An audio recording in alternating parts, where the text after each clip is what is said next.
Estamos ao vivo. Começou? Estamos ao vivo? Estamos. Então vamos lá. Boa tarde, irmãos. A paz do Senhor. Aqui quem fala é o Wesley. Sou daqui de Salvador, Bahia. Sou adventista do sétimo dia. E eu vim agora intermediar o debate entre esses dois grandes defensores aí do Evangelho, o Isaías e o Onilson. Certo? Aí eles vão falar sobre o milênio. E aí eu vou estar agora aqui intermediando, certo? A primeira fala, o tema é sobre, será que o milênio é no céu ou é na terra? Então, vamos primeiro apresentar aí os grandes debatedores. Vamos começar agora pelo Isaías. Irmão, Isaías, você tem aí mais ou menos 5 minutos para se apresentar e para falar aquilo que você vai defender de acordo com as escrituras. Fique à vontade. Ok, muito bem. Paz e graça a todos. Eu me chamo Isaías, sou adventista. Vou estar defendendo aqui a linha do milênio no céu, né? É a visão adventista. Até para quem conhece pouco já se situar, uma boa parte do que a gente sustenta para defender o milênio no céu se calca no amilenismo, por incrível que pareça, né? Porque o amilenismo não acredita no milênio futuro, mas tem uma parte, só para você se situar, que é a crença de que no dia da volta de Jesus, tudo já está definido, salvos para sempre, perdidos para sempre, o destino do mundo já está definido, e como o amilenismo ensina isso, né? Eles têm uma boa base teológica. Eu costumo mencionar o amilenismo porque é muito conhecida essa escola, o amilenismo, para a gente entender que na volta de Jesus, você já tem o destino do mundo selado, em salvos para sempre e perdidos para sempre. O que tem de diferente na visão adventista? É porque a visão adventista continua entendinismo, a gente entende uma deficiência no ensino amilenista, porque eles não entendem o milênio futuro. Mas nós acreditamos no milênio futuro celestial, não tem gente salvando no milênio. É um juízo, é um milênio com um governo de juízo, em forma de juízo, judicial. Então a salvação já está definida até a volta de Jesus. O milênio, então, é um reino judicial dos salvos no céu durante os 1000 anos.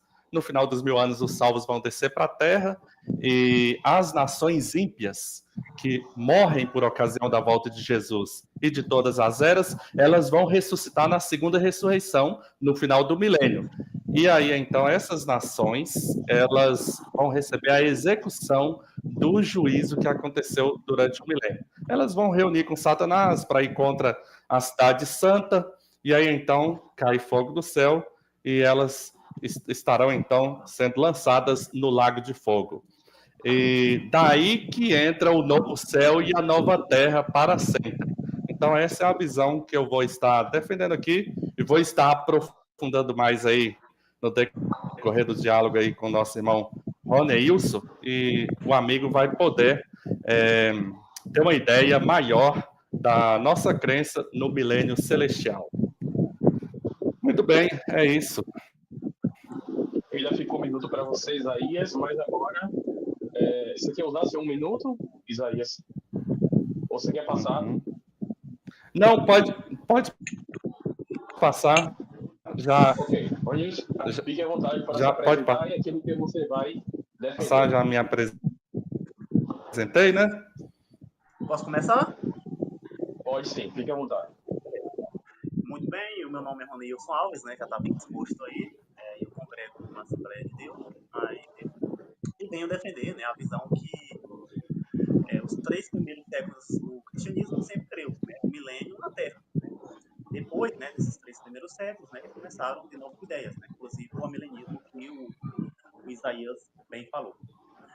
Antes de qualquer forma, gente, de qualquer coisa, né, a meta do cristão, né, é que ele chegue lá ao que está descrito em 1 Tessalonicenses 4:17, né, estar com o Senhor. depois, né, eu acredito que seja uma preocupação da nossa sociedade. A gente já chegar, né, ao que está descrito lá em 1 Tessalonicenses 4:17, já está muito bom para nós. Estando com Cristo, independentemente do lugar, né, acredito que seja já o ideal. Mas, enfim, a gente tem que ver o que a Bíblia diz. Né, e diante de visões, né, que aparecem, terminei de falar, né, que era a visão, né, que a igreja primitiva creu, mas, enfim, né, o que vai valer é a Bíblia, né? Por mais que, né, todos os pais da igreja, né, dos primeiros séculos criam assim, o que vai importar mesmo é o que diz a palavra de Deus. Então vamos para o texto bíblico. Por exemplo, em Apocalipse 26, diz o seguinte: mas serão reis, serão sacerdotes de Deus e de Cristo e reinarão com ele 1000 anos. É a descrição, né? O 26 diz que eles serão reis e sacerdotes por 1000 anos. E a mesma descrição é utilizada em Apocalipse 5, versículo 10. Né? Ele fizestes para o nosso Deus reino e sacerdotes e reinarão sobre a terra. Então, as duas descrições se encaixam perfeitamente. Né? O 26 diz que serão reis e sacerdotes por 1000 anos, e o 5:10 diz que serão reis e sacerdotes sobre a terra. Então, a descrição está perfeita. Né? Como que não bastasse, né? Não existe nenhum texto que diga que o milênio será no céu. Né? Ao contrário, temos, né, ligações perfeitas entre o 26 e o 5:10. Né? Outro detalhe também se está justamente no texto de Apocalipse 19:15. Né? Ele as regerá com vara de ferro. Né? O verbo aí para reger, gente, literalmente significa pastoreará. Né? Vem do verbo poimê. Ele pastoreará as nações com vara de ferro. Alguém poderia, não, mas aí ele vai pastorear, né, a igreja. Né? Só que a mesma promessa é aplicada à igreja no Apocalipse 20:27. Né?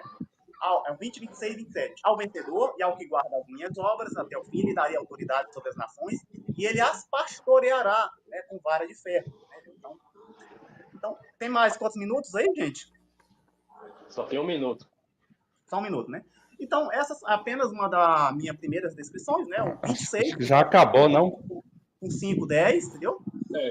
E tanto Cristo quanto a igreja pastoreará as nações com vara de ferro, e não existe nenhum texto, né, sequer que fala de um milênio do céu. Essa é a descrição, né, que eu gostaria de descrever. Ao contrário, né, o 26 se encaixa perfeitamente no 5:10, entre outros detalhes. Acabou. Que eu gostaria de colocar no texto. Acabou. Beleza. Vamos lá. Essas são as primeiras apresentações dos debatedores, certo? Então, vamos iniciar com a primeira pergunta do irmão Isaías para o irmão Ronilson. Eu tenho quantos minutos para fazer a pergunta daí? Você tem 2 minutos. 2 minutos. Eu vou colocar 3 minutos, certo? 3 minutos. Mas só 1,5, não tá bom? Não nada fazer pergunta. Então, 12 minutos então. Fechou 12 minutos, certo? 2 minutos. Tá ok. Mas aí depois, na réplica, a gente tem um tempo maior para desenvolver, né? Isso. Beleza. 5 de resposta e 5 de réplica. Beleza. Como...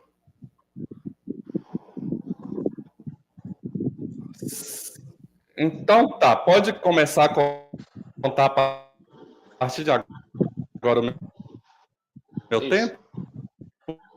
Wesley, eu vou começar, daqui a pouco eu vou voltar sobre a questão do reger as nações com vara de ferro, que o Rony Wilson falou, mas eu queria começar com uma passagem que é a seguinte. Eu vou mencionar umas 3 passagens aqui. Primeiro, Mateus, capítulo 24, 37 ao 39, onde Cristo apresenta que o dia da volta dele será como o dilúvio de Noé. Ali fica muito claro que você só tem 2 grupos de pessoas na vinda de Jesus. Está travando? Noé, né? Todos que não estavam preparados no dia do dilúvio foi destruído, foram levados todos. Jesus fala ali naquele texto, igualmente será na vinda do Filho do Homem. Fica bastante claro nesse texto que você não tem um terceiro grupo ali, você só tem o grupo dos salvos e dos perdidos. E em Pedro, né, Pedro vai nessa mesma linha mostrando que A terra da época do dilúvio foi destruída com água e agora, na vinda de Cristo, vai ser com fogo. Segundo Pedro, capítulo 3, versos 8 em diante, mostra ali também claramente que no dia da volta de Jesus, aqueles que não se prepararam vão perecer. Inclusive, Pedro fala ali que quem não estiver pronto vai perecer, porque ele mostra a destruição e mostra também que Jesus está esperando para ninguém se arrepender. A minha pergunta é como é que você consegue colocar não glorificados no reino de Deus, Roneus? Porque na volta de Jesus, os não glorificados, eles são destruídos, como no dilúvio de Noé. Beleza? Estão me ouvindo bacana aí, gente? Estamos te ouvindo. Entendeu a pergunta? Sim. Sim, Você ouviu a pergunta, Roneus? Perfeito. Beleza. Uhum. Sim. Uhum. Vamos lá, 5 Pode começar? Você, Ronilson. Pode começar. Iniciou? Sim. Ele citou Sim, muito pode- bem o texto pode de dizer. Pedro, né? A gente tem que linkar o texto de Pedro com o texto de Apocalipse. É aquele texto que diz que os céus se destruirão, né? Só que, vamos lá, vamos pegar o texto de Pedro e linkar com o Apocalipse, e depois a gente vê esse detalhe dos glorificados, né? Vamos lá. Pedro, quando é que o céu e a terra vão se passar, Pedro? Olha, aí vamos lá. 2 Pedro 3, 6. Mas os céus que agora existem e a terra, pela mesma palavra, se guardam para o fogo, reservados para quando, Pedro? Até o dia do juízo. Ou seja, o céu que agora existe, né, estão reservados para o dia do juízo. É a mesma cena, né, que está lá em Apocalipse. Ó. Vem Apocalipse, está aqui, ó. Vi um grande trono branco e o que estava sentado sobre ele, de cuja presença fugia o céu e a terra. Ou seja, Pedro diz, né, que o céu e a terra que agora existem serão destruídos no dia do juízo. João também diz que, diante da presença de Deus, o céu e a terra também foi destruído. Aí alguém pode dizer, não, Deus, mas um diz que é pelo fogo, e em Apocalipse diz que é pela presença de Deus. Então está um pouco contraditório. Não, é só você ler a Bíblia toda. Por exemplo, lá em Êxodo 24, 17, diz que a glória de Deus parece um fogo consumidor. O Salmo 97, né, embora ele não seja escatológico, ele traz um conceito que alinha muito bem essa ideia, né, de Pedro, né, com a ideia de Apocalipse. Vamos lá. Ó. Reina, regozija-se a terra, alegre-se muitas ilhas, nuvens de escuridão o rodeiam, justiça e juízo são a base do seu trono. Adiante dele vai um fogo que devora os inimigos em redor. Os seus relâmpagos alumiam o mundo, a terra os vê e estremece. Derretem-se como cera os montes na presença do Senhor de toda a terra. Então, essa ideia, né, da terra sendo consumida diante da presença de Deus, né, já é uma ideia que existe já lá no Antigo Testamento. Então, isso se alinha perfeitamente, tanto com o texto lá de Pedro, quanto o texto de Apocalipse. Né? Mas alguém pode dizer, não, Raniz, mas disse lá que o dia do Senhor, né, é como um ladrão. Sim, só que o dia do Senhor, gente, é um grande período, né, que começa na vida de Cristo e que vai até o dia do juízo. O próprio Pedro vai dizer, né, que para o Senhor, né, 1000 anos é como se fosse um dia. Curiosamente também, né, da vinda de Cristo, né, até o dia do juízo, é um período que vai mais um pouquinho de 1000 anos. Então, há sim uma perfeita sintonia do texto de Pedro, né, com o texto de Apocalipse. Já a questão, né, de não glorificados no reino de Deus é muito simples de você entender. Né? Por exemplo, lá em 1 Coríntios 15, né, vai dizer que a carne e o sangue não herdará o reino de Deus. Lá no texto de Apocalipse 21 ou 22 vai dizer o seguinte, né? O vencedor herdará todas estas coisas. Então a gente chega à conclusão, né, que nova criação, né, e reino de Deus são termos, né, escatologicamente sinônimos. Né? Então, quando fala que a carne e o sangue não herdará o reino de Deus, obviamente está falando da nova criação, justamente pela linkagem, né, que a gente faz, né, com o texto de 1 Coríntios 15 com o texto de Apocalipse. Né? 1 Coríntios 15 diz que carne e sangue não herdarão o reino de Deus, e lá, né, em Apocalipse 21, diz que o vencedor herdará, né, todas essas coisas, fazendo referência, obviamente, à nova criação. Na nova criação, realmente, não terá carne e sangue. Tem mais quantos minutos, gente? 1 minuto. 1 minuto, né? Então, O texto de Pedro ele se alinha perfeitamente com o livro de Apocalipse, né? Pedro deixa muito claro que o céu e a terra que agora existem só serão destruídos no dia do juízo, e curiosamente essa é a ideia transmitida lá em Apocalipse. O dia do Senhor começa com a vinda de Cristo e se estende, né, até o dia, né, do juízo final, né, quando todas as coisas serão consumidas. Não é um período, né, de poucos minutos, né, mas um grande período, né, que começa com a vinda de um ladrão, né, que pode ser a qualquer momento, mas que termina só com o desfecho da história da humanidade. Beleza? Ok. Só fazendo algumas observações, o dia do Senhor, dentro da Bíblia, ela vai ter em vários momentos, e não apenas um momento. O dia do Senhor chegaria como um juízo ali para a nação de Israel. O dia do Senhor também, ele viria através da destruição ali. Diz a isso. Agora é ele que vai a réplica, Não, é que... Isso, não é bom você falar, viu? Eu sei... 5 minutos, viu, Wesley? É bom você ficar só na função mesmo. Oi? Então, ok. Na verdade, eu não iria estar defendendo nem um lado nem o outro. Apenas eu iria citar dentro da Bíblia o que o dia do Senhor se refere, tá certo? Mas então vamos ficar somente na questão da intermediação. Então, Isaías tem 5 minutos para fazer a tréplica aí sobre a fala do Roneilson. Valendo agora. Beleza pura. Muito bem. A princípio, há um ponto pacífico no nosso entendimento e o que o Roneilson acabou de falar sobre o dia do Senhor como um período escatológico que começa por ocasião da volta de Jesus e vai até o final do milênio. Como muito bem o Roneilson falou, para Deus, 1000 anos é como um dia. Então, a Bíblia realmente contempla esse dia do Senhor escatológico, porém, sem deixar de desfazer o dia do Senhor literal, físico, da forma humana, como a gente fala, de um dia mesmo.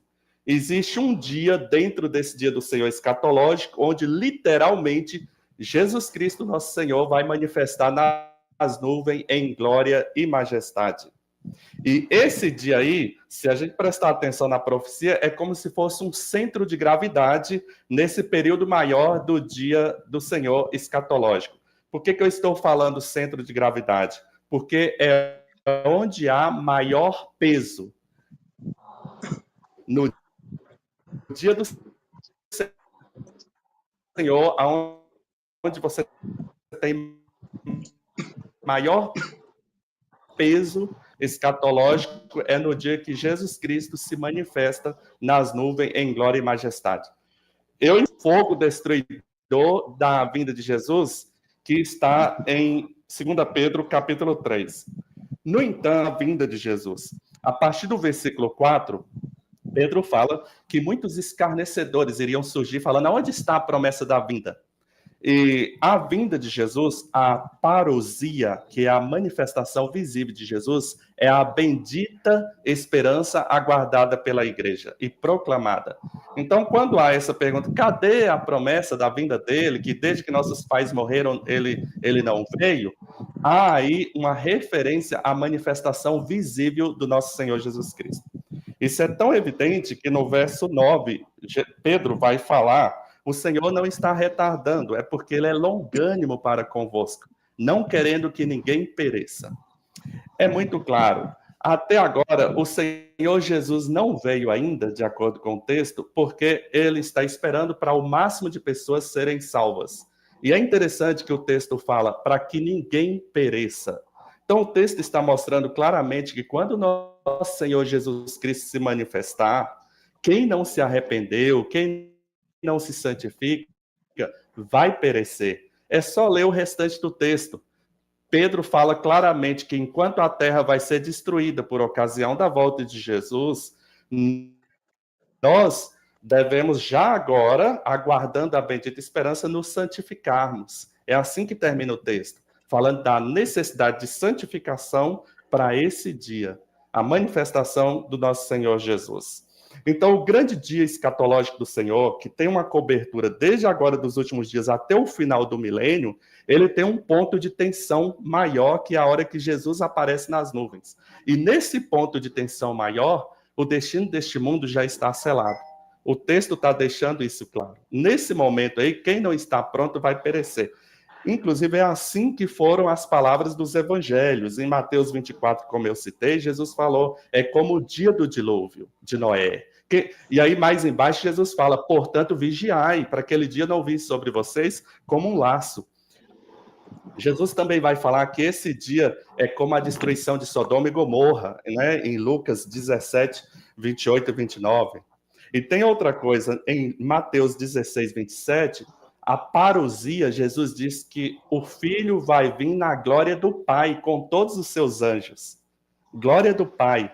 Quando o Filho manifestar, aparecer, ele vai vir na glória da divindade, a glória do Pai. Êxodo, capítulo 33, verso 20, diz que o homem, se ele vê a Deus, ele morre. Êxodo 33, 20. Se o homem ver a Deus, morre. É por isso que só vão ser salvos os glorificados. Daniel, uma vez, viu um anjo em visão. Ele caiu como morto, sem fôlego. Em visão, não era nem com os olhos carnais, carne e osso, não. Em visão, o impacto no corpo físico dele foi tão grande, um anjo só.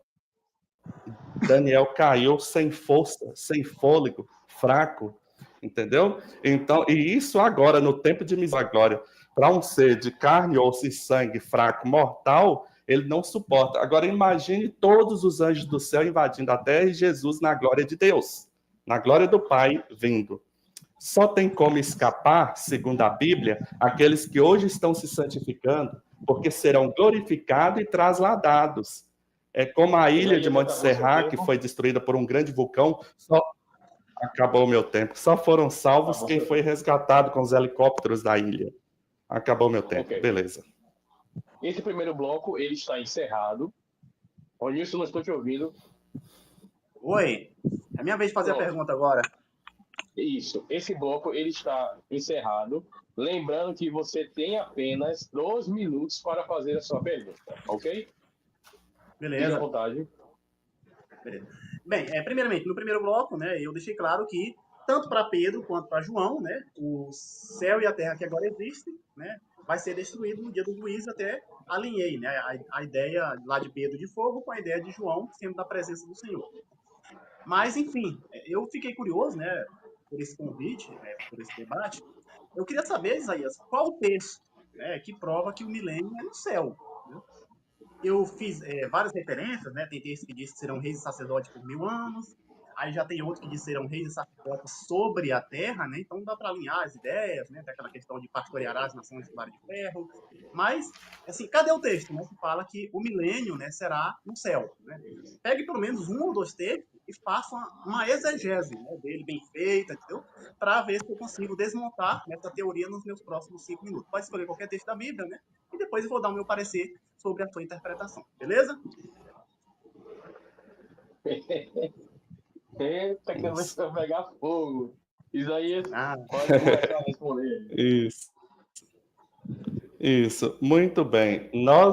A promessa do povo de Deus ir para o céu, ela existe desde quando Cristo veio aqui a primeira vez. Se você pega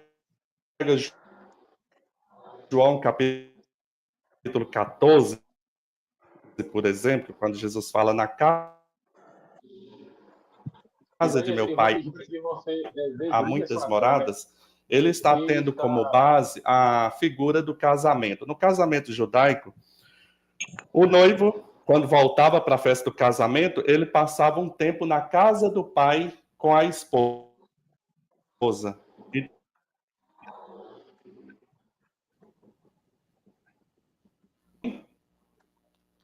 Pronto, agora.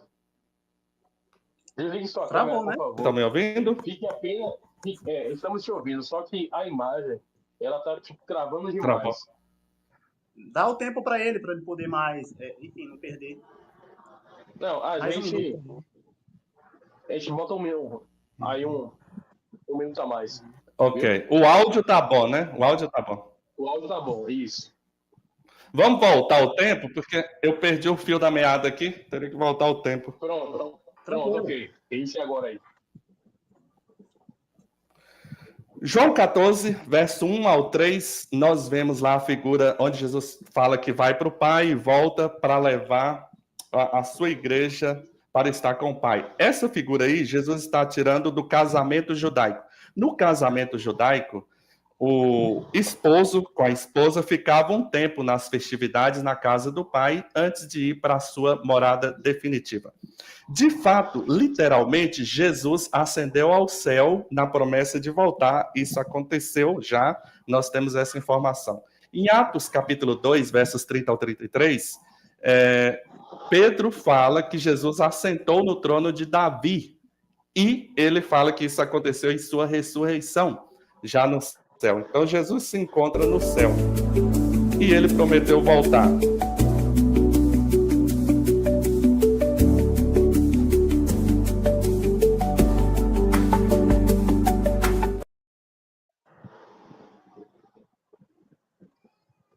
Pode continuar, Isaías. Gente aí, tá certo, né? Então, tem vários textos na Bíblia sobre o arrebatamento, o Roneils conhece muito bem, onde a igreja encontra com o Senhor Jesus nos ares. Só que o texto do milênio mesmo é Apocalipse capítulo 20. E em Apocalipse capítulo 20, verso 6, diz: bem-aventurado e santo é aquele que tem parte na primeira ressurreição. Então, todos os santos participam da primeira ressurreição. E no verso 4 fala assim: eles viveram e reinaram com Cristo durante os 1000 anos. Na volta de Jesus, nós vamos encontrar com Cristo nas nuvens para viver e reinar com Ele 1000 anos. No texto que fala da ressurreição, também fala que a gente vai viver e reinar com Cristo 1000 anos. Agora, é só você prestar atenção no desenho. Primeira ressurreição, os salvos encontram com Cristo nas nuvens, e o texto fala assim: e vive e reina com Cristo 1000 anos. É engraçado que há outros textos na Bíblia que falam que nós vamos viver e reinar com Cristo eternamente, como Daniel capítulo 7 fala do reino eterno, Apocalipse 22, verso 5 fala do reino eterno também, né? A Apocalipse 22 fala que vamos reinar pelo século dos séculos, mas agora um reino de 1000 anos com Cristo é um recorte onde começa a partir da ressurreição. Justamente na ressurreição, onde a gente sobe para o encontro com o Senhor nos ares, é dito: e viveremos e reinaremos com Cristo os 1000 anos. Então, isso é uma indicação de que esse reino está acontecendo no céu. Os salvos estão no céu. Agora, o reino se trata da terra. Eles estão no céu tratando de assuntos da terra, porque é um reino judicial, onde o apóstolo Paulo diz em 1 Coríntios 6, versos 1 ao 3, que nós vamos julgar o mundo e até mesmo os anjos. Quando que isso vai acontecer? É durante o milênio. Por isso que eu falo que não é um reino salvífico, é um reino de punição, de julgamento. E nós vamos aprofundar mais isso aqui durante a nossa conversa. Muito bem. Ok, eu conheço. Posso responder? Deve. Sim, sim. Vamos lá. Ele citou o texto de João 14, né? Na casa do meu pai há muitos morados, se não fosse assim, eu não teria dito, pois vou preparar um lugar, né? E quando eu for e vos preparar um lugar, voltarei e vou receber ele para mim mesmo, para onde eu estiver, para onde eu estou, estejais vós também, né? Só que assim, esse texto, gente, não fala no milênio no céu, né? Ao contrário, né, de Apocalipse 26, né, ligado com 5:10, né, serão reis e sacerdotes sobre a terra, e outro diz que serão reis e sacerdotes por 1000 anos, então há uma conexão boa, né? Agora, esse aqui, enfim, né, é complicado você inferir, né, um milênio no céu com esse texto aqui. Mas vamos fazer uma exegese dele pegando todos os textos correlatos, né? Vamos lá. O outro texto correlato, né, que talvez até pode se alegrar, seria Hebreus 1:16, né? Mas agora aspira uma pátria superior. Não, vou fazer uma pergunta para você. Gente, segundo a Bíblia, o que é que Cristo está preparando para nós? O que Cristo está preparando? Agora vamos lá.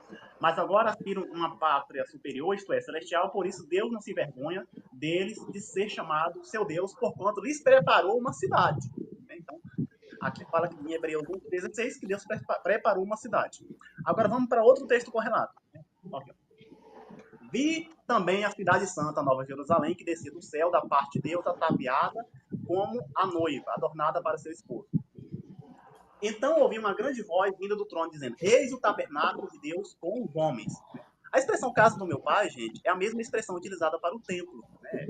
É só usada 2 vezes no Evangelho de João, né? Uma é utilizada para o templo. E a gente sabe que tabernáculo e casa é a mesma coisa.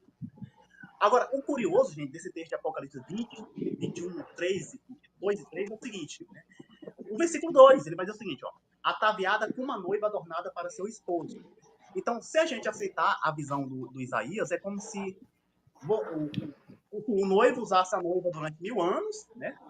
Aí, depois de 1000 anos, a noiva se ataviasse de novo. Aqui é claramente, né, uma ilustração, uma inspiração, né, no casamento judaico, ou seja, o noivo fica com a noiva durante 1000 anos, aí depois a noiva se atavia, e depois o noivo passa a usar a noiva depois de ela se ataviar, né? O que chega a ser um pouco estranho. Então, a gente vê, né, que o conceito de Nova Jerusalém, né, ela é aplicada ao pós-milênio, né, não ao antes. Né? Esse texto mesmo, vi também a cidade santa, a Nova Jerusalém, que descia do céu, da parte de Deus, ataviada com uma noiva adornada para o seu esposo. Esse texto claramente diz, né, que deixa muito claro, né, que antes desses 1000 anos, o noivo não fazia uso da noiva, né, e ela se preparou para...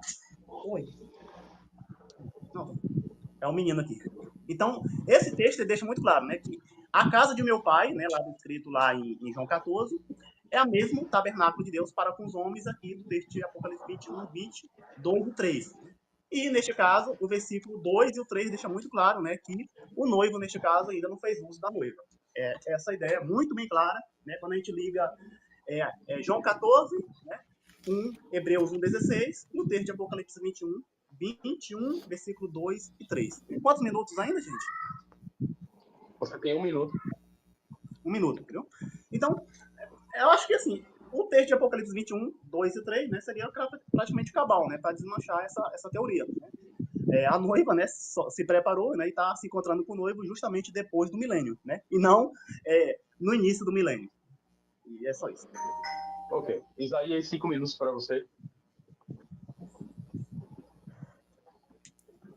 Muito bem. Eu vou tentar ligar aqui a câmera, ver se dá certo, né, com a câmera ligada novamente, né?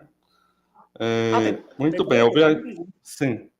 Como que é? Ah, tá. Tá ok? Isso. Agora seria a tréplica. Isso. Exatamente, né? Então, o que se percebe é o seguinte, eu vi aqui o simbolismo que o Roneilson utilizou sobre a questão da Nova Jerusalém, descendo como a noiva, né? São simbolismos, figuras para uma nova realidade que agora entra, que é a eternidade na Terra. E tem uma coisa aqui que eu percebi, que o Roneilson concorda, que a Nova Jerusalém desce para a Terra no final do milênio. Isso diz muito, porque Roneilson mesmo começou falando que a nossa pátria é uma pátria celestial, a Jerusalém celestial. Não há outra promessa para o povo de Deus, a promessa é essa, a Jerusalém celestial. Então, se ela desce no final dos 1000 anos, significa que é porque o povo de Deus passou 1000 anos no céu com Cristo, que é justamente a linha que eu ia afirmando. E justamente no final do Apocalipse é revelado exatamente isso. A Nova Jerusalém descendo para a Terra no final do milênio. E por que é assim? Quando a gente vê o início do milênio, no capítulo 19, verso 19, o mundo está tendo uma agitação no mundo que é o seguinte, e o povo de Deus, quando a gente estuda no Apocalipse, ele está selado, o povo de Deus está selado em estado eterno de salvação. No Apocalipse fala de um selo de Deus. E, por outro lado, tem a marca da besta. E bem na cena da volta de Jesus, você tem a besta com todo o seu povo com a marca da besta. E Apocalipse capítulo 14, versos 9 em diante, é dito que aqueles que recebem a marca da besta, eles selam o destino deles para a perdição eterna. Entendeu? É estado eterno de perdição. E aí, quando está aproximando a volta de Jesus, o mundo está dividido em 2 grupos. Então você tem o povo de Deus e o povo da besta que vai fazer guerra contra o povo de Deus, e nisso Cristo volta.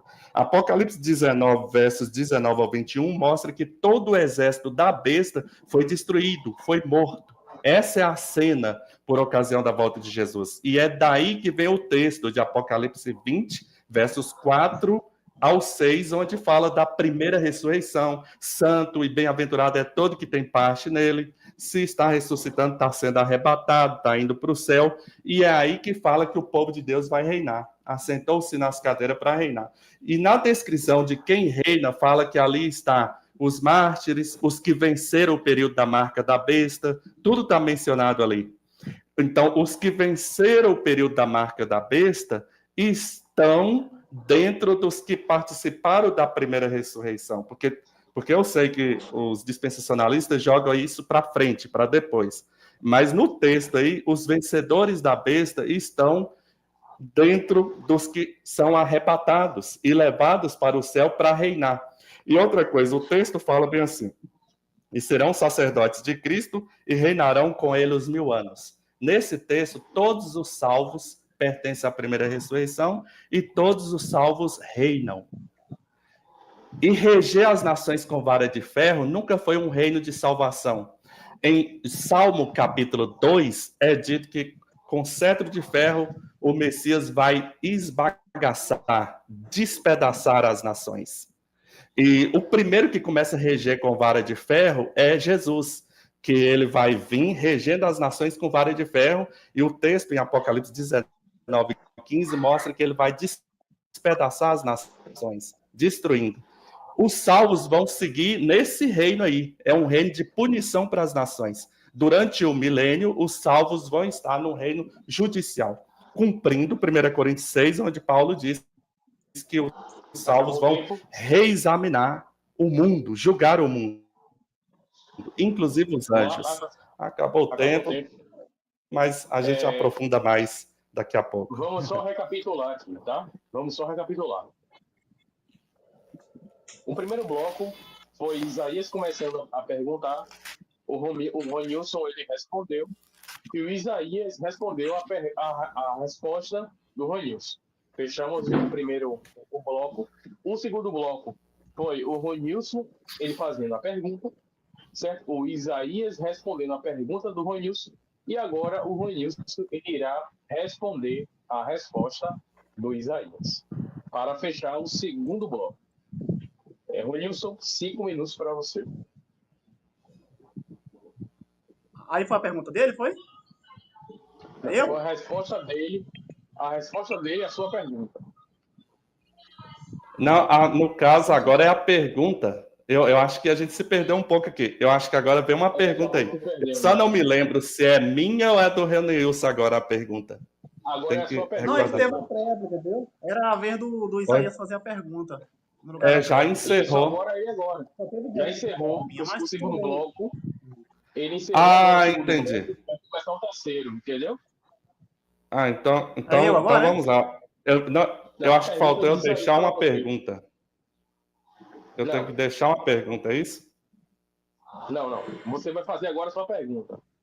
Isso, eu vou fazer uma pergunta. Isso. A minha pergunta é a seguinte. Ali em 1 Coríntios 15, quando Paulo fala da ressurreição, entendeu? O texto começa ali um pouco antes do verso 50, falando assim: carne e sangue não pode herdar o reino de Deus, né? E nem a incorruptibilidade herdar a corrupção. Não, aliás, a corrupção é herdar a incorruptibilidade. Em seguida, Paulo vai falar da ressurreição, onde nosso corpo deixará de ser corruptível. Nós seremos glorificados. E um pouco, dentro desse capítulo, você conhece o texto, Ronilson, Paulo fala que os que são de Cristo serão glorificados na sua vinda. Os que são de Cristo. E aí a minha pergunta é o seguinte: tem como entrar no reino de Deus sem ser glorificado? Tem como entrar no reino de Deus de carne e osso aqui, ó, carne e sangue, do jeito que está aqui, de acordo com o texto, sem passar pela transformação da glorificação? Essa é a pergunta. E eu, junto com ela, assim, ó, tem como entrar na glorificação sem ser de Cristo? Se tem, onde está o texto de pessoas sendo glorificadas fora da primeira ressurreição? Ok. 5 minutos para Ronilson. Pode responder? Fique à vontade. Beleza. Primeiramente, né, só retornando à questão da casa do meu pai, né, fica muito claro que a casa do meu pai, né, e o tabernáculo de Deus com os homens são escatologicamente sinônimo quando a gente liga com o texto de Hebreus 1,16. Né? Então, e na lógica de Isaías, é como se o noivo, né, usasse a noiva 1000 anos, né, e depois a noiva se preparasse, né, para o casamento, aí ele começasse a usar a noiva de novo, né, que seria algo completamente, né, estranho, né, culturalmente falando, né. Já esse texto aí, inclusive, foi algo que eu escrevi, inclusive, sobre a questão do inferno, né, e abordei essa questão. O texto de 1 Coríntios 15, né, inclusive as mesmas palavras gregas, né, carne e sangue não herdará o reino de Deus, né, o mesmo termo grego, né, para herdar ali, é o mesmo termo grego que está lá justamente, né, no texto de Apocalipse, né, o vencedor herdará todas estas coisas, né, as mesmas palavras gregas. Então, quando fala, né, que carne e sangue não herdará o reino de Deus, né, tá falando da nova criação justamente por essa, né, simetria de termos, né? Carne e sangue não herdará o reino de Deus, né? Você poderia até linkar, né, com o texto de Mateus 13, né, 41 ao 42, que vai dizer simplesmente o seguinte, né, enquanto uns estarão no reino, os ímpios serão lançados fora. Então, quando se fala, né, que a carne e o sangue não herdará o reino, né, tá falando, obviamente, justamente da nova criação, porque é os mesmos termos, né? Os mesmos termos, né, que são aplicados, né, para reino ali, são os mesmos termos aplicados justamente para a nova criação. Né? Então, essa é a resposta simples de se dá o texto. Agora, em relação, né, à questão do João 14, gente, o João 14 não prova um reino no céu. Eu pedi um texto, né, para ele fazer uma exegese boa do texto, né, e o texto não prova, né. Ele fez uma ligação também com o Salmo 2, né, quebrarás com vara de ferro. Sim, é uma possibilidade no texto hebraico, uma possibilidade de tradução no texto hebraico. Só que quando a gente vai para o texto da Septuaginta, no lugar de quebrarás, né, com vara de ferro, tá lá, pastoreará com vara de ferro. Do verbo de poimia, né, da palavra pastor. Né? E essa é justamente, né, o verbo grego, né, utilizado no texto de Apocalipse. Né? João não usa, né, o texto hebraico, né? Ele usa a tradução da Septuaginta nessa questão. Né? Inclusive, que é o mesmo verbo que está na Septuaginta para pastoreará, com vara de ferro, é justamente, né, o mesmo verbo, né, que está aplicado tanto à igreja, né, quanto a Cristo, lá em Apocalipse 19, 15. Quando você vai para a sequência de ideias, elas se casam perfeitamente. Né? Justamente no início do versículo, né, diz que o diabo foi preso para que não engane mais as nações. Né? Ou seja, se no 19:15 diz que ele pastoreará as nações com vara de ferro, né? E o texto de Apocalipse 20 vai dizer que o diabo foi preso para que não engane mais as nações, as ideias elas se encaixam perfeitamente. Além, é claro, do texto de Apocalipse 5:10, né? Serão reis e sacerdotes sobre a terra, né? Sobre a terra, né? Curioso seria, né, o Isaías pegar pelo menos um minuto, né, do tempo dele e explicar, né, como é que a igreja será rei e sacerdote sobre a terra, né, já que estão lá no céu. E obrigado. Ele já tem 2 minutos ainda. Foi? Tem 2 minutos ainda. 2 minutos? Caraca, tô falando rápido, né? Então, eu vou pegar esses 2 minutos, né, para fazer uma... Deixa eu ver se eu tenho aqui. O texto de Apocalipse 19:15 vai dizer que ele pastoreará as nações com vara de ferro, né? E o texto de Apocalipse 20, 26, 27 diz que a igreja também pastoreará as nações com vara de ferro. Então, a promessa não é só para Cristo, mas também para toda a igreja. E justamente no Apocalipse 20, né, o diabo é preso para que não engane mais as nações, né? Curiosamente, linkando, né, a ideia que está no Apocalipse 19:15 com o texto que está justamente, né, enfim, no texto do milênio. Né? O diabo é preso, né? E Cristo com a igreja rege ou pastoreia as nações com vara de ferro. É a ligação perfeita no texto. Além, é claro, né, do texto de Apocalipse 5:10, né? Serão reis e sacerdotes sobre a terra, né? Que se casa perfeitamente com o texto de Apocalipse 26, né? Serão reis e sacerdotes por 1000 anos. Perfeito. Vamos lá. Só vamos esperar aqui da 3h20 para fechar o tempinho aqui e o Isaías ele começar a fazer aí a contra-argumentação da resposta do ônibus. Certo? São argumentos bons, viu, Isaías? Quero ver como você vai se sair dessa daí. O Roneilson, você está me ouvindo aí? O Roneilson é fera aí, né? Muito bem. Mas vamos lá. Pode começar. 5 minutos para você. Tá valendo? Isso. Primeiramente, sobre lá, sangue não herda o reino de Deus, no próprio contexto está falando da primeira ressurreição. Não tem como você colocar que alguém aí vai ser glorificado no final do milênio, porque esse texto aí está falando da glorificação na primeira ressurreição. É só continuar lendo o texto. Você continua lendo, Paulo fala lá, no ressoar da última trombeta, inclusive nem tem mais trombetas depois. Essas trombetas são, prepara, advertência, salvação. A última trombeta, o texto fala, nós vamos ser glorificados. Né? Os mortos ressuscitam glorificados e os vivos, o corpo é transformado. Você não encontra nenhum outro texto bíblico de alguém sendo glorificado no final de milênio, mais para frente.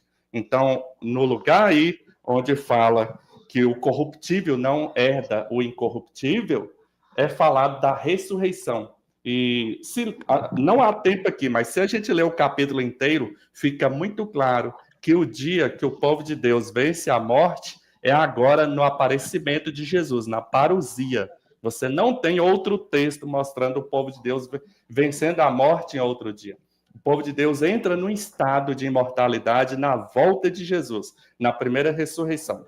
Sobre a casa do Pai, eu já tinha mencionado, né, que você até pode dar a conotação espiritual também, mas tem o sentido escatológico, né, da casa do Pai como o lugar onde Deus está e para lá, Cristo foi e para lá nós vamos. No Apocalipse a gente vê claramente que nós vamos habitar 1000 anos com Deus, reinando com Cristo, e quando a gente volta no final do milênio para a Terra, Deus vem habitar conosco eternamente. Reinarão sobre a Terra. Nós, os salvos, a herança dos salvos é a Terra. Por isso que os sacerdotes vão reinar sobre a Terra. Passaremos toda a eternidade na Terra. Aliás, nós já somos reis e sacerdotes hoje, no reino espiritual, né, em Cristo Jesus, diz o apóstolo Pedro. Reis e sacerdotes já hoje. Agora, as funções vão mudando. Durante o milênio, vai ser um reino judicial. Enquanto hoje tem período de salvação, durante o milênio é julgamento. Reger as nações com vara de ferro. Apocalipse 19:14, onde mostra que Cristo sozinho vai reger as nações com vara de ferro, que o irmão prefere pastorear as nações com vara de ferro, o irmão só está esquecendo de ler o final do verso, que fala, ele mesmo pisa o lagar, elas serão feridas. Outros textos que falam desse reger, falam assim, esmiuçadas, despedaçadas. Fica muito claro que é um momento de juízo que está sendo derramado. Inclusive, esse é o reino que os salvos vão participar no milênio. Né? Porque Paulo, ele fala claramente que os santos vão julgar o mundo. Quando que isso vai acontecer? Então, esse reger as nações com vara de ferro é juízo, sim, na Bíblia. O tempo de salvação já passou. Quando começa o reger com vara de ferro, o período de salvação já passou. Agora é juízo. Entende? Essa é a linha. Quantos minutos eu tenho ainda? Você tem 12 minutos. 2. Muito bem, então vamos explorar um pouquinho mais o reger as nações com vara de ferro. Ao vencedor, foi outra passagem que o irmão falou, o vencedor, né, vai reger as nações com vara de ferro. Vocês percebem que essa promessa é feita para todas as pessoas que aceitam a salvação? Porque do jeito que os irmãos dispensacionalistas colocam, no reino de Deus tem 2 grupos. Tem os que reinam e tem os que não reinam, né? Você tem os reis e os súditos. É o formato de reino que eles montam na interpretação deles. Só que, do jeito que estamos vendo no Apocalipse, olha só. Bem-aventurado e santo quem tem parte na primeira ressurreição. E vão viver e reinar com Cristo os 1000 anos. Todo mundo que é salvo vai reinar. Não tem alguém que não vai reinar. Já hoje é assim. Todos nós que aceitamos a Cristo somos reis e sacerdotes. É que o reino é judicial, irmãos. Durante o milênio, nós vamos estar julgando o mundo. Inclusive os anjos caídos. Vamos estar vendo o porquê da queda de Satanás, dos anjos caídos, dos ímpios, entendendo tudo. É um reino judicial administrativo. Reger as nações com vara de ferro. Isso que vai estar acontecendo durante o milênio. O tempo de salvação já passou, agora é juízo. Essa é a resposta. E no final do milênio, a execução. Vamos lá? O terceiro bloco, foi finalizado agora. Nós vamos agora para o quarto e último bloco desse grande debate, certo? Temos agora a pergunta do irmão Ronilson, por 2 minutos. Isaías, enfim, eu tenho uma grande ligação, né, com as passagens aqui, mostrei uma aqui que liga com aquela outra, né, mas ficou assim, fica nebuloso, né, essa ideia de um milênio no céu, né, um texto que alinha, mas beleza. Eu queria que você fizesse uma exegese, né, do Apocalipse 20, versículo 8 até o 12, né, porque, tipo assim, para vocês é como se tivesse 2 ajuntamentos, né, vem Deus e ajunta o povo para o juízo, né, fica todo mundo diante do trono, né? Aí depois do juízo vai todo mundo para os 4 cantos da terra e depois o diabo ajunta esse povo de novo, né, para fogo descer do céu. Além de 2 destruições, né, da terra, né? Deus se assenta no seu trono, o céu e a terra se passam diante dele, né? Aí depois do juízo todo mundo volta para os 4 cantos da terra, sendo que não existe mais terra. Aí junta o diabo, ajunta de novo, né, e desce fogo do céu e destrói a terra de novo, né? Enfim, passa a exegese, né, do versículo 8 até o 12, né, até o juízo. Né? Queria que você fizesse uma abordagem. Eu vou... Sim, pode começar, né? Deixa eu ver se eu consigo ligar a câmera aqui. Eu vou pedir para... Daniel fez algo agora excepcional. Daniel colocou o tempo aí na tela. Vai ficar bem melhor para vocês aí. Daniel foi extremamente cirúrgico. Daniel, faz o seguinte. Isso. Coloca aí 5 minutos aí para a resposta do Isaías. E coloca na tela o tempo também. Lembrando que esse é o último bloco.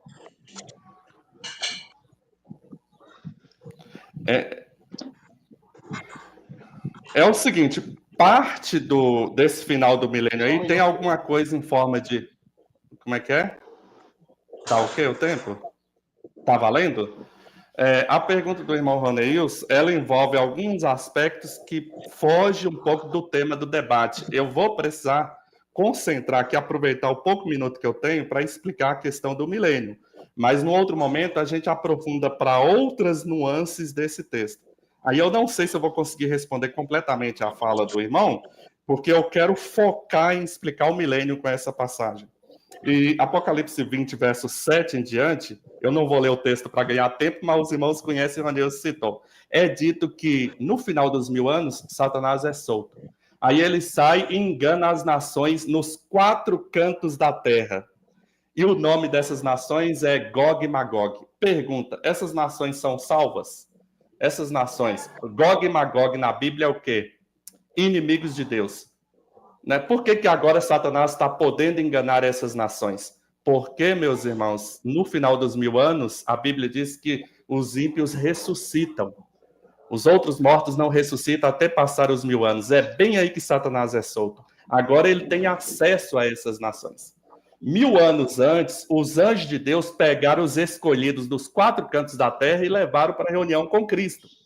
Então, os salvos não estão nos 4 cantos da terra porque já foram tirados 1000 anos antes. 1000 anos antes, os salvos foram tirados dos 4 cantos da terra. Quem fica nos 4 cantos da terra são as nações perdidas. E a prova disso é que quando Satanás é solto, ele sai a enganar as nações nos 4 cantos da terra. E aqui diz que o nome delas é Gog e Magog, inimigos de Deus. E vai reuni-las para a peleja. O número delas é como a areia do mar. E elas marcham como a superfície da terra. E o acampamento, e circunda ali o acampamento dos santos. Aí desce fogo do céu e as consome. Checkmate aqui, porque as nações que a gente está vendo aqui fora da cidade santa são ímpias. Então, aquela ideia de um grupo, de um povo que não foi glorificado, que é povo de Deus, não aparece aqui no Apocalipse. Inclusive, pessoal, o texto que realmente fala diretamente do milênio na Bíblia é Apocalipse 20.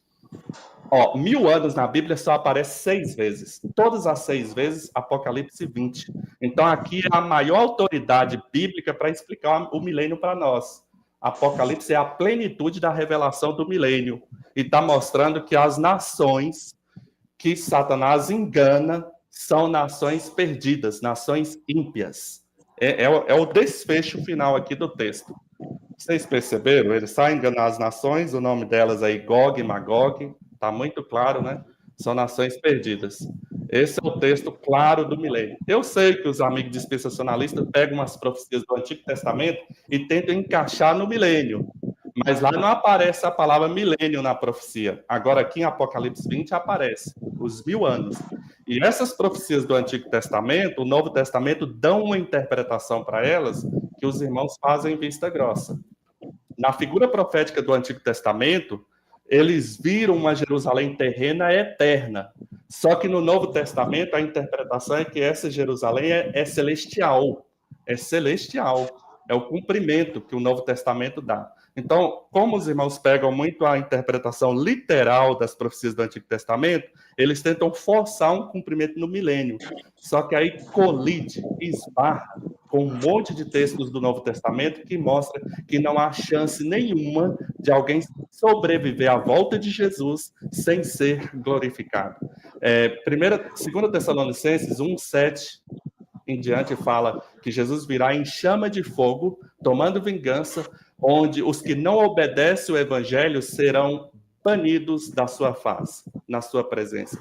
Então, quem não obedece é banido.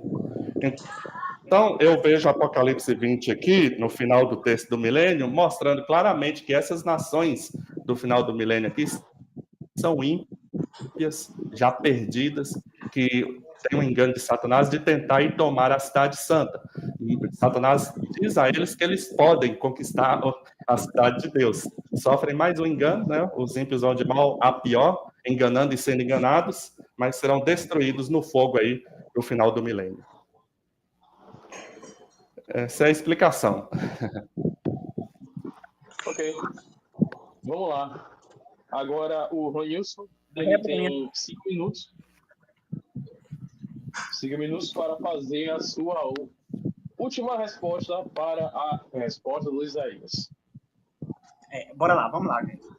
Assim, eu fiz essa pergunta porque, assim, uma coisa é você dizer que o milênio é no céu, outra coisa é você explicar cronologicamente a sua visão, né? E para mim, essa, né, é uma pergunta que eu nunca tive uma resposta clara. Assim, pro Isaías, gente, o versículo 11, ele é anterior ao versículo 7, né, cronologicamente. Então, quando ele vê o trono branco, que está sentado sobre ele, confundiu o céu e a terra, né? Aqui está falando do juízo, né? Aí, então, quando Deus se assenta no seu trono, né, o céu e a terra se passam, né? Eu até expliquei que é correlato com o texto lá de Pedro. Aí tá todo mundo diante do trono, sendo julgado, aí depois do juízo, né, Deus juntou todo mundo, né, teve o juízo, legal. Aí, só que no versículo 7 diz que o diabo vai, do 7 ao 8, diz que o diabo vai para os 4 cantos da terra, ou seja, lá para a extremidade da terra, enganar as nações. Então, o Isaías vai ter que admitir, né, que depois do juízo, que está todo mundo apontado, né, o diabo vai mandar todo mundo de volta, né, lá para os 4 cantos da terra, para as extremidades da terra. Não fala isso não, viu, irmão? Não fala isso não. Só que você está falando, você tá falando o que eu não falo. Não é isso que eu falo. Aí depois, você quer falar isso, tem? Sendo que existe mais terra, já que a terra foi destruída pela presença de Deus. Não existe mais terra. Não, mas vamos supor que é nova terra, terra renovada, né? Então, depois do juízo, o povo vai de volta lá para os 4 cantos da terra, aí o diabo junta de novo esse povo, né? Aí fogo desce do céu e destrói a terra de novo, né? Que para ele, quando o fogo desce do céu, é o mesmo fogo lá de Pedro, né? Que destrói tudo. Então vai ter 2 ajuntamentos, um feito por Deus e outro pelo diabo, e 2 destruições da terra, né? Para dar certo, né, a visão dele. Então, a gente vê, gente, quando a gente vai juntando as ideias, né, tentando alinhar cronologicamente, a gente vê que toda visão, né, alternativa, ela se torna complicado, né, de entender. Agora, quando você pega, né, o texto do Apocalipse 7, cronologicamente você vê que dá certo, né? O diabo tenta, tem um milênio sobre a terra, o diabo é solto, tenta enganar as nações, né, que obviamente são perdidas, enganadas pelo diabo, são destruídas, depois Deus se assenta no seu trono, todo mundo é ressuscitado, e depois vem a punição, né? Fica muito claro de se entender, né? Ao contrário da visão do Isaías, né, que fica um pouco, né, até engraçada de se imaginar. Então, tem mais quanto tempo? Pô, mais quanto tempo, gente? Os 2 minutos Oi? aí. Uns 2 minutos? Vamos colocar mais 2 minutos. 2 minutos, né? Então, o que eu vejo aqui, enfim, esse texto para ele explicar tá complicado, né? Uhum. O texto, enfim, né? A casa do meu pai, ele se encaixa perfeitamente com o texto lá de Apocalipse 21, 22, 23, né? Tabernáculo de Deus e casa do pai, obviamente, são sinônimos, principalmente quando a gente liga, né, com o texto de Hebreus 11, 16, né? O Isaías, infelizmente, vai ter que admitir também que o noivo, né, usa a noiva durante 1000 anos e depois a noiva se atavia, né, para casar de novo com o noivo, né? Seria essa a ideia, já que a Nova Jerusalém é comparada a uma noiva, né, que se prepara para o noivo. Então, enfim, né, seria outra dificuldade também, né, de aceitar. Seria até engraçado, né, de se imaginar. Ok. E é só por aí. Obrigado. Pronto, vamos lá. Aí já tá com 1 hora aí de live, debate. Passou bem rápido, né? É. Passou bem rápido. Eu acho que vai ter que marcar um segundo debate aí entre esses dois grandes. Segundo debate. Certo? Agora só, já sabe. Isso. Tem 5 minutos aí, cada um, para fazer suas considerações finais, né? Considerações finais. É uma pena assim que o tempo é curto, né? Esse tema ele rende mesmo, tem bastante coisa ainda que poderia ser falado, é complexo. Mas eu queria desfazer algumas falácias aqui. Eu acredito que não foi por maldade, mas o Roneilson, ele criou uns espantalhos aí, né? Que são algumas coisas que não é o que eu ensino, que ele colocou o que eu ensino e tentou bater nisso aí. Sobre a questão da noiva, no final dos 1000 anos, o próprio texto fala ataviada como a noiva. Não é algo literal, né? A própria palavra como está mostrando uma linguagem, né? A linguagem parabólica ali, que é como você vê o texto. A descrição do Lago de Fogo, Apocalipse 20, verso 11, eu nem comentei esses versos aqui, mas só para ficar claro, eu vejo esse texto como um texto onde ele está rico de simbolismo. Então, ele é um texto rico de simbolismo. É porque o Roneilson pegou o caminho de um texto rico de literalidade, porque ele defende uma linha mais literal da leitura, mas eu vejo um simbolismo. Então, não é que eu estou falando que vão acontecer 2 eventos aí, né? Depois, como ele falou, tem que ressuscitar de novo para depois ir para o Lago de Fogo. Não, é muito comum na profecia você contar a mesma coisa de duas... Você fala da mesma coisa 2 vezes e na segunda vez você acrescenta mais algumas informações. Então, o juízo sobre os ímpios, ele está sendo descrito aí no texto do Lago de Fogo, mas está cheio de simbolismo aí. Por exemplo, lançar a morte no Lago de Fogo. Isso é simbólico. Não tem como, literalmente, lançar a morte no Lago de Fogo, até porque a morte não é uma pessoa. Então, o texto do Lago de Fogo ele está cheio de simbolismo. A única coisa que o texto está querendo dizer para nós é como é que vai ser o final dos inimigos de Deus. E todo esse texto do Lago de Fogo está descrevendo isso. Entendeu? Mas não quer dizer que depois do capítulo 9 vai acontecer outro evento na face da Terra, literalmente, né? Ou então o filme rebobina para acontecer. Não é algo assim, eu não vejo assim. Entendeu? Eu vejo o texto fazendo uma descrição de algo que já tinha acontecido antes e trazendo mais informações. Algo comum nos livros proféticos, né? E nem é muito o tema aqui, eu não queria muito entrar nessa guerra aqui, porque tomaria um tempo para explicar esses simbolismos, né? Mas eu tenho ainda alguns minutinhos aí. Só 1 minuto só. Wesley? Só 1 minuto. Então, o principal texto para a gente ler sobre o milênio é esse recorte aí do capítulo 19 e 20 de Apocalipse, porque é onde fala do milênio de forma bem direta. E nesses capítulos mostra claramente, no capítulo 19, o mundo selado em 2 destinos. Aqueles que têm a marca da besta guerreando contra os que têm o selo de Deus. E no capítulo 20, versos 4 ao 6, os que têm o selo de Deus foram para os tronos reinar, participaram da primeira ressurreição, venceram a besta e sua marca, os da marca da besta foram destruídos na manifestação gloriosa da volta de Jesus. A meu ver, os dispensacionalistas, para conseguir colocar sobreviventes sem ser glorificado, passando com vida depois da vinda de Jesus, eles precisam diminuir a grandeza da volta de Jesus. Eles precisam, se a gente prestar atenção na magnitude da grandeza da volta de Jesus, é impossível falar de sobrevivente que não é glorificado. Então, a volta de Jesus, ela é de uma magnitude que mostra claramente que o milênio será celestial e os ímpios estarão destruídos. O tempo acabou, né? Mas o assunto é bom. Boas considerações, Isaías. Agora eu vou passar os 5 últimos minutos para o Nilson, ele colocar as suas descrições finais. Fique à vontade, meu irmão. Primeiramente, eu gostaria de agradecer, né, ao Isaías pelo bate-papo. Eu vou apenas retomar, né, o que eu falei no início. Né, a preocupação cristã, né, a sua preocupação é que se cumpre em nossa vida o que está em 1 Tessalonicenses 4, 16 e 17, né? O encontro com o Senhor nos ares. Né? Agora, essa fase de 1000 anos, para mim, não é uma preocupação. Né? Se você conseguir, né, chegar à descrição lá de 1 Tessalonicenses 4, né, do 16 ao 17, para mim já está bom demais. Né? Então, essa questão de milênio, milenismo, né, milênio no céu, na terra, milenismo, né, para mim eu tenho um tema, obviamente, secundário. Né? Mas, como é algo que está na Bíblia, a gente deve sim debater, né? Debater, tirar esclarecimentos, né? Ver qual é a interpretação que está mais alinhada com o texto sagrado. Mas, deixa eu explicar um pouco. Eu disse, né, que eu gostaria até de responder essa questão de alguém não glorificado resistir, né, à presença de Cristo. Isso é muito simples de se entender. Por exemplo, lá em Mateus 7, Mateus 25, há inclusive diálogo, né, de pessoas ímpias, né, com Cristo. Ou seja, não só sobreviver à presença de Cristo, não estão batendo um papinho. É claro que é um papinho desagradável, né, um papo de condenação, mas tem pessoas ímpias, né, conversando com o próprio Cristo no dia do juízo. Então, não é algo, né, difícil de se explicar biblicamente. Né? Eu acho que o que eu tinha de expor, né, biblicamente já expus, né, e gostaria até de propor novos debates. Inclusive, enfim, eu queria agora propor uma nova ideia, né? Deixa eu ver.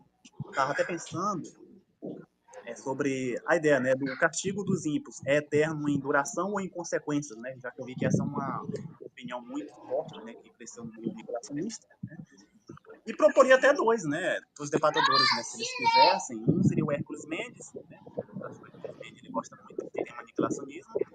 O outro é praticamente impossível, né? Já que eu sou praticamente irrelevante no meio na internet, né? Seria o próprio Panzoli, né? Já que ele tem um livro, né? Ele escreve vários textos lá falando de eterna inconsequência, mas acho que seria praticamente impossível esse debate. Mas se o Hércules Mendes, né? Que inclusive é da IASD, quisesse, eu estaria com certeza, né? Uma excelente pessoa, uma pessoa ética, educada, né? Respeito demais. Tem umas quantos minutos mesmo, gente?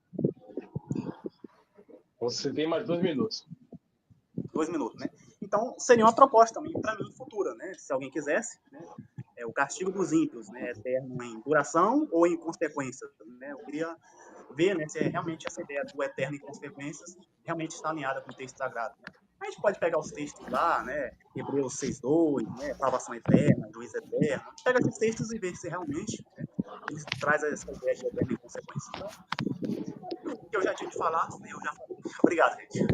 Tchau, tchau. Vamos lá. Beleza. Daniel, tem como você me colocar aqui na tela?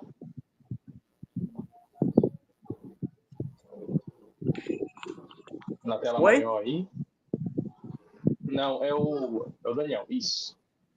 Bom, em primeiro lugar, eu agradeço primeiramente a Deus, certo, por estar aqui intermediando esse debate. Em segundo lugar, eu gostaria de agradecer ao dono do canal, o Daniel, por ter disponibilizado, certo, o espaço para que esse debate ele pudesse acontecer. E agradeço ao tanto Isaías quanto ao irmão Neilson, que os dois debateram com uma excelente educação, um excelente respeito, mesmo tendo discordâncias sobre suas interpretações, se o milênio será no céu ou se será na terra. Mas aproveitando o momento, certo? já que a palavra do crente é sim, sim, não, não, como eu disse lá no grupo ontem, eu fiz ontem um desafio para debater com o Sérgio, certo? O Sérgio sobre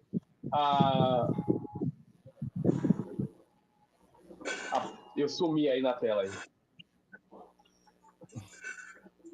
Mas estamos te ouvindo. Pronto.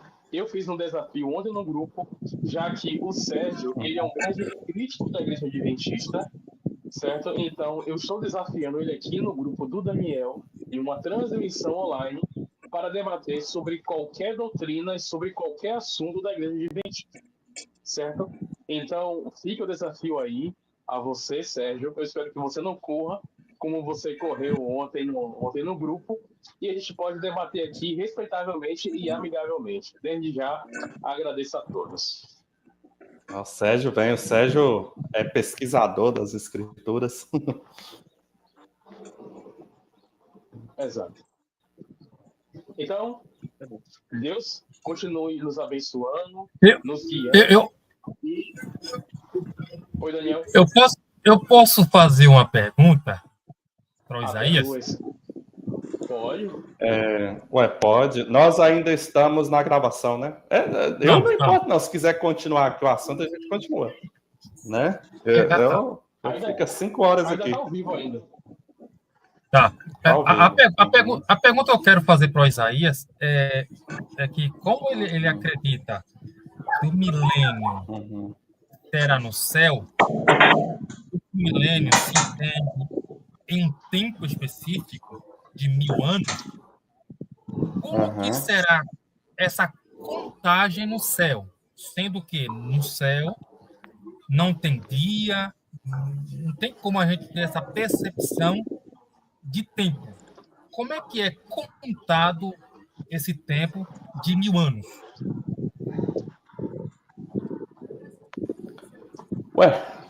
Do mesmo jeito que é contado agora, por exemplo.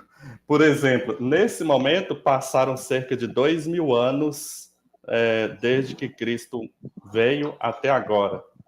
Esses 2000 anos desde que Cristo veio até agora, de alguma forma, foram contados no céu também. E outra coisa, eu entendo que os 1000 anos do Apocalipse é linguagem humana.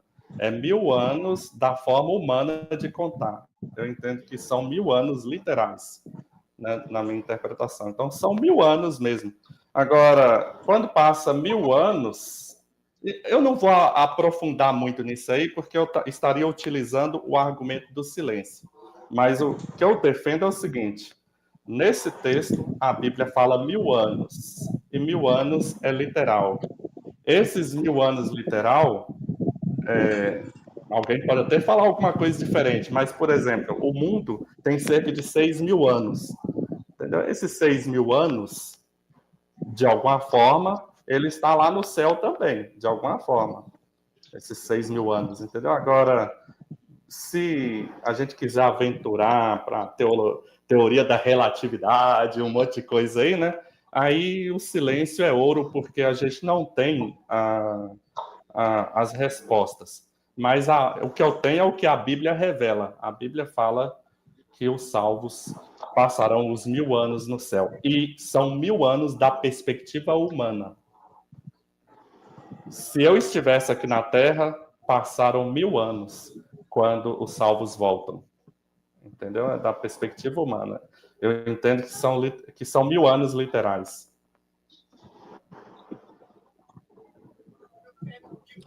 Ah, tá.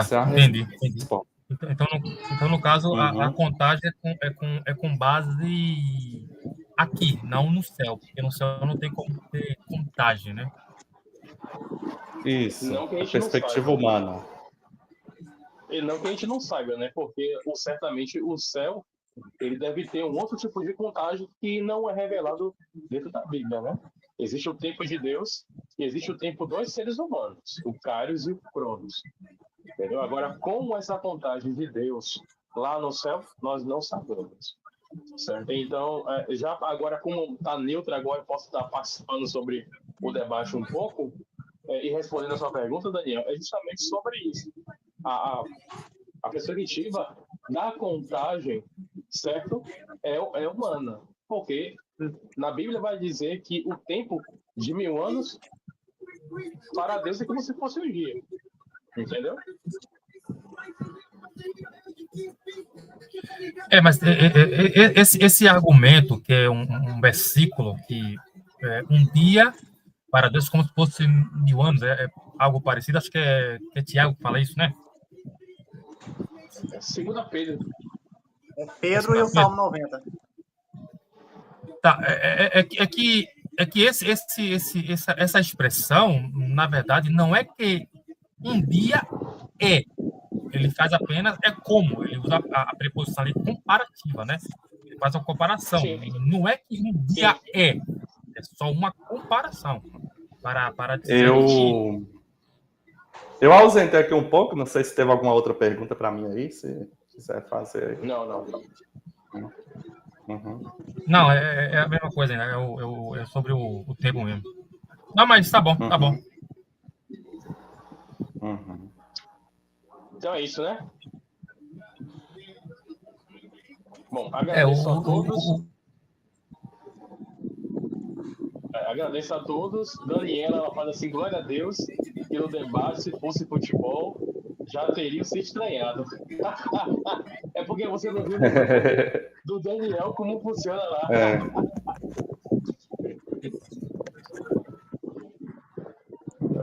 Não entendi, travou para mim.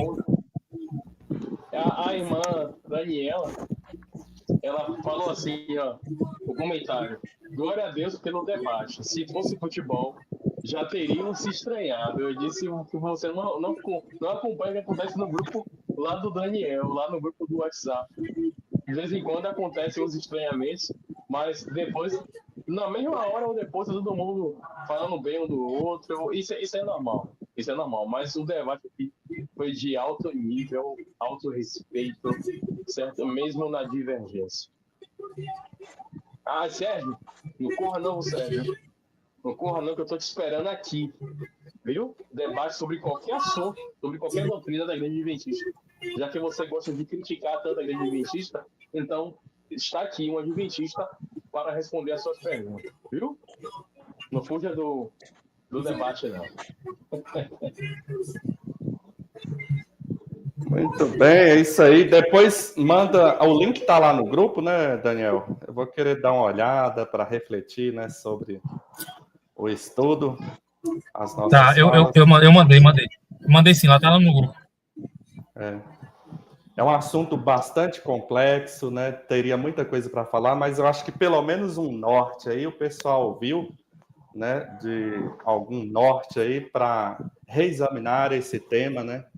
Que é bastante complexo. O milênio não, em qualquer uma das escolas tem um terreno difícil de explicar. Né? Tem complexidade dispensacionalista, vai ter os pontos lá que são bem complexos para eles. Os amilenistas, e aí a linha adventista também tem o ponto complexo para nossa explicação. Eu percebo isso. Tem complexidade em qualquer uma linha dessas de interpretação, e a gente nem tocou muito aqui, né, Ronilson? Ronilson sabe que a gente nem tocou muito nos pontos mais complexos que tem, porque o tempo foi curto para um tema tão amplo, né? Mas tem nada, não. Eu acho que um norte assim o pessoal viu. Porque os pontos complexos, existe a explicação genuína da Bíblia para eles. Né? Aí, nessa hora, a gente tem que analisar para ver, porque as duas explicações vão ser difíceis. Mas qual explicação difícil é a da Bíblia, né? Aí chega um ponto que vai acontecer isso. Tem alguns pontos, algumas perguntas. Não é à toa que esse assunto ainda continua sendo, rende, né, o debate entre os acadêmicos. Isaías, a minha dificuldade é sobre o milênio no céu, é sobre algumas profecias que terão que se cumprir no milênio, né? No milênio, que é o reino milenar de Cristo. E também sobre os povos, né? Que é um um grupo de ímpios que vão ser ressuscitados e depois serão seduzidos por Satanás para ir guerrear contra o Arraial do Santo. Para mim, a conta não fecha. A conta, para mim, não fecha. Por que não fecha essa conta? É porque assim, ó, se você colocar, acontece o milênio no céu, tá? Só que depois, acho que é no final dos 1000 anos, vai ter que surgir algumas pessoas que vão ser seduzidas por Satanás. Só que, como no milênio, no céu, e a terra estará vazia, inabitável, como é que vai surgir essas pessoas? Aí me parece que a explicação que vocês dizem é que eles vão ressuscitar.